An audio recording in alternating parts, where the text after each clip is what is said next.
తాకట్టులో ఉన్న బంగారాన్ని విడిపించి ఆ రోజు ఆన్లైన్ రేటుకే మేము కొంటాం. Sharma gold company. మీ బిజినెస్ ఏదైనా మీ ఊర్లో ప్రమోషన్ చేయాలంటే అది సుమన్ టీవీతోనే సాధ్యం. ఇప్పుడే సంప్రదించండి. ఈ సృష్టిలో ఈ లోకంలో అన్నిటికంటే ముఖ్యమైనది ప్రాణం. మనం చావుని మనమే కోరి తీసుకొని వచ్చి మనం నమ్ముకున్న కుటుంబాన్ని, మన భార్య పిల్లల్ని, మన అక్క చెల్లి అన్నదమ్ములను కూడా రోడ్డు పాలు చేసిన వాళ్ళు అవుతాం.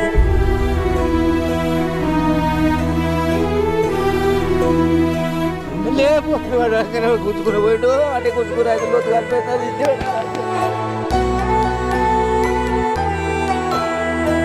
నమస్తే, వెల్కమ్ టు సుమన్ టీవీ. ఉమ్మడి నిజామాబాద్ జిల్లాలో ఆత్మహత్యలు కలకలం రేపుతూనే ఉన్నాయి.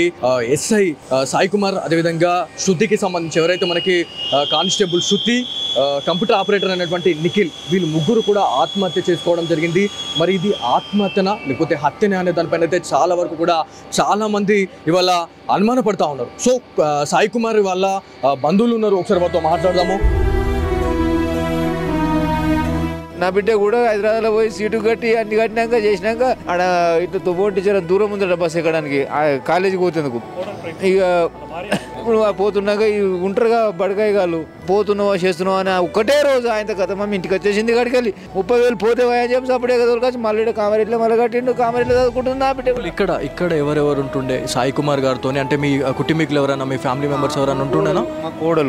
మా కోడలు మా మన్మడు, ఇప్పుడు 2 years దాటి 3 years. మా మన్మడు మా కోడలు మా కొడుకు. అయితే మా బిడ్డ మొన్న హైదరాబాద్లో పోయి రాసినాక అది నాకు అక్కడికి తోపోంటి నడుచుకుంటూ 1 kilometer 2 kilometer దూరం నడుచుకుందట. ఇంట్లో మోబాయి గారు పాడుకోవాలి వచ్చి గడికో సట్కా ఒక్కటే రోజు పోయింది. తెల్లారి అయితే నా 30,000 40,000 పోయినా సరే ఇంటికి వచ్చేసింది.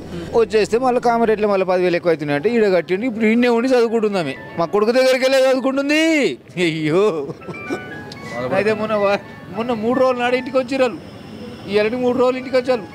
మా కొడుకు మా మన్మడు మా కోడలు మా బిడ్డే 3 రోజుల ఇంటికి వచ్చి. అన్న, మీరు చెప్పండి, మీరు సాయి కుమార్కి మీరు ఏమవుతారు? నేను బాబాయ్ అవుతానండి. నేను పోలీస్ శాఖలోనే పనిచేస్తున్నా. నేను కానిస్టేబులే. నా ఇన్స్పిరేషన్తోనే సాయి 2018లో ఎస్ఐగా సెలెక్ట్ అయ్యాడు.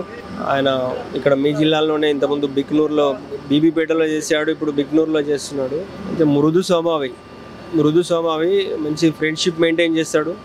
ఎవరికైనా సరే ఇమీడియట్లీ రెస్పాండ్ అవుతాడు. ఎవరికైనా ఇబ్బందులు ఉన్నాయన్నా కానీ రెస్పాండ్ అవుతాడు సర్కిల్లో. ఆ మృదు స్వభావ గుణమే ఆయనను నిన్న జరిగిన పరిణామం కారణం అయి ఉంటుందని నేను భావిస్తున్నా. సోషల్ మీడియాలో దుష్ప్రచారం అనేది జరుగుతూ ఉంది.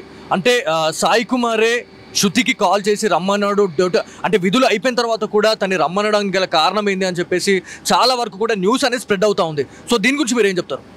సోషల్ మీడియాని దయచేసి నేను ఒకటే కోరుతున్నానండి, అసలు శృతి అనే అమ్మాయి ఆ పోలీస్ స్టేషన్లో వర్క్ చేసే అమ్మాయి కాదు. ఆ అమ్మాయి ప్రజెంట్ బీబీపేటలో పనిచేస్తుంది. బీబీపేటలో గతంలో పనిచేసిన ఆ యొక్క పరిచయాలు ఉండొచ్చు, దాన్ని మనం కాదనలేము. ఎందుకంటే ఆయన ఎస్ఐ తోటి కానిస్టేబుల్ కాబట్టి ఉండొచ్చు బహుశా. అట్లా అని ఆమెను పిలవడము ఆ తర్వాత పోవడం ఇలాంటిది ఏం లేదు. అక్కడ 3 persons ఉన్నారు, అది దయచేసి గమనించాలి అందరు కూడా. అక్కడ 3 persons ఉన్నారు. అక్కడికి వాళ్ళ ఇద్దరి లొకేషన్ తీసుకున్నాడు. నిన్న ఫోన్ కాల్ వచ్చింది అమ్మాయి నుంచి, అక్కడ ఏదో జరుగుతుంది. ఇమీడియట్లీ వాళ్ళ ఫోన్ లొకేషన్ తీసుకొని పోలీస్ స్టేషన్ నుంచి ఇంట్లో కనీసం ఇంటి డోర్ కూడా లాక్ చేసుకోకుండా స్పాట్కి వెళ్ళడం జరిగింది. వెళ్ళేసరికి అక్కడ ఆ 3 మధ్యలో ఏం జరిగిందో తెలియదు. ఆ అమ్మాయి మేబీ సూసైడ్ అటెంప్ట్ చేస్తే కాపాడే ప్రయత్నంలో చనిపోయి ఉంటాడు. సాయి నేచర్ చాలా గుడ్ నేచర్ అండి. అనవసరంగా సోషల్ మీడియాలో వైరల్ చేసి దీని ఎపిసోడ్ చేసి కుటుంబం పరువు చేయకండి. ఏదైతే మనకి కానిస్టేబుల్ శృతి గురించి మాట్లాడుకుంటే తన ఒంటిపైన గాయాలు కనిపిస్తూ ఉన్నాయి, అని చెప్పేసి కూడా న్యూస్ అనేది బయటకు వస్తూ ఉంది. సో ఇదేంటంటే దాడి ఏమైనా జరిగిందా అనేది చాలా మందికి ఉన్న క్వశ్చన్ అండి. సార్, అది నేను మాట్లాడాల్సింది కాదు, స్థానిక పోలీసులు మాట్లాడాలి. నేను కూడా పోలీస్ డిపార్ట్మెంటే కాబట్టి నాకున్న ఎక్స్పీరియన్స్తో చెప్తున్నా. ఏదైతే నిన్న హుక్కు తగిలించి డెడ్ బాడీలను బయటకు తీసే క్రమంలో అది తగిలి ఉండొచ్చు. అక్కడ 3 ప్రాణాలు పోయినాయండి. అక్కడ గాయాల గురించి చర్చించాల్సిన అవసరమే లేదు అక్కడ. సో గతంలో కూడా మా సుమన్ టీవీ ఆధ్వర్యంలో నేను సాయి కుమార్ గారితోనే నేను ఇంటర్వ్యూ చేయడం జరిగింది. అంటే ఆత్మహత్యలకు చాలా మంది పాల్పడతా ఉన్నారు.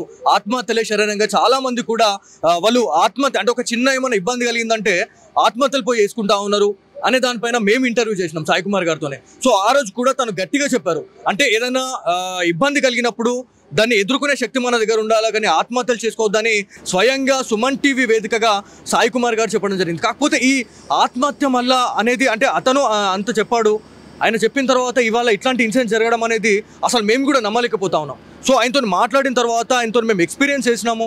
చాలామందికి అంటే బిక్నూర్కి సంబంధించిన ప్రజలతోని చాలా మంచి రిలేషన్షిప్ ఉండింది సాయి కుమార్తోని, ఎవరైతే మన సాయి కుమార్ బిక్నూర్కి సంబంధించిన వాళ్ళతోనే. సో ఇదంతా కూడా అంటే అతను చాలామంది చెప్పిన క్యాండిడేట్ ఇవాళ ఆత్మహత్య చేసుకోవడం ఏంది అని చెప్పి చాలామంది అనుకుంటున్నారండి. సో చాలామంది అంటే నెగిటివ్గా అనుకున్న వాళ్ళు చాలామంది ఉన్నారు, అదేవిధంగా పాజిటివ్గా తన గురించి మాట్లాడే వాళ్ళు కూడా చాలామంది ఉన్నారు. సో వాళ్ళకేం చెప్తారు? నేను అందరు మీడియా ప్రతినిధులకు కూడా ఇదే చెప్తున్నానండి, అతను ఆత్మహత్య చేసుకునే పిరికివాడు కాదండి, మెచ్యూర్డ్ పర్సన్ అండి. ఆయన చాలా మెచ్యూర్డ్ పర్సనే కాదు, ఆయన ఆత్మస్థైర్యాన్ని నింపుతాడు. ఆయన కౌన్సిలింగ్ ఇచ్చే విధానం కూడా డిఫరెంట్ ఉంటుంది. ఏజ్లో చిన్నోడు ఆయన అసలు సూసైడ్ చేసుకునే కాదు, అసలు ఆలోచనే ఉండదు ఆయనకి. అది కాపాడే ప్రయత్నంలోనే యాక్సిడెంటల్గా ఆయన మునిగి చనిపోవడం జరిగింది అంతే. దయచేసి దీన్ని నెగిటివ్గా చేసి ఆయన చనిపోయిన తర్వాత కూడా ఆయన పరువు భంగం కలిగించవద్దు, మా కుటుంబం పరువు కూడా తీయొద్దని మీ మీడియా మిత్రులందరినీ కూడా నేను మళ్ళీ కోరుతున్నాను. ఇది మొత్తానికి కామారెడ్డి జీజీహెచ్ అదేవిధంగా మార్చురీలో అయితే మనం ఉన్నాము.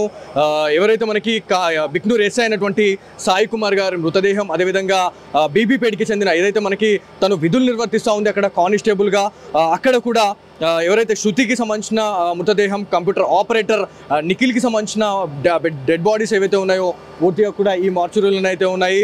పోస్ట్ మార్టం నివేదిక ఆధారంగా ఏదైతే నిజాలన్నిటి బయటకు వచ్చే అవకాశం ఉంది. సెల్ ఫోన్ సిగ్నల్స్ ట్రాక్ చేసి మరి ఆ లొకేషన్ అయితే ట్రేస్ చేశారనేది తెలుసా ఉంది. మరి సెల్ ఫోన్ డేటాలో మనకి ఎలాంటి ఇన్ఫర్మేషన్ ఉన్నది అనేది చాలా పెద్ద క్వశ్చన్ మార్క్ అయితే ఉంది. కాకపోతే ఎవరైతే సాయి కుమార్ కి సంబంధించిన బంధువులు అదేవిధంగా వాళ్ళ బాబాయ్తో మాట్లాడితే చాలా వరకు కూడా సోషల్ మీడియాలో దుష్ప్రచారం జరుగుతూ ఉంది. ఎవరైతే నెగిటివ్ గా చేస్తా ఉన్నారో అక్కడ ఇద్దరు ఆత్మహత్య జరిగితే మాత్రం ఖచ్చితంగా అది వేరేలా ఉంటుండే. కాకపోతే అక్కడ థర్డ్ పర్సన్ అనే క్యాండిడేట్ కూడా అక్కడ జాయిన్ అవ్వడం అనేది చాలా పెద్ద ట్విస్ట్ అనేది అయితే ఉంది అని చెప్పి చెప్తా ఉన్నారు.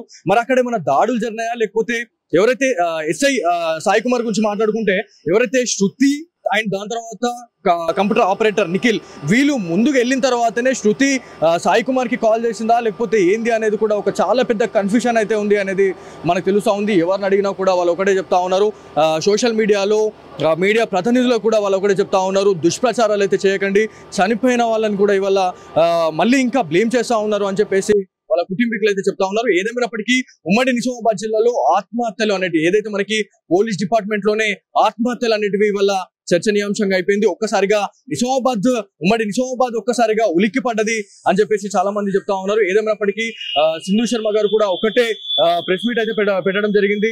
ఒకవేళ ఏం జరిగింది అనే దానిపైన అయితే పూర్తి క్లారిఫికేషన్ అయితే ఇస్తాము.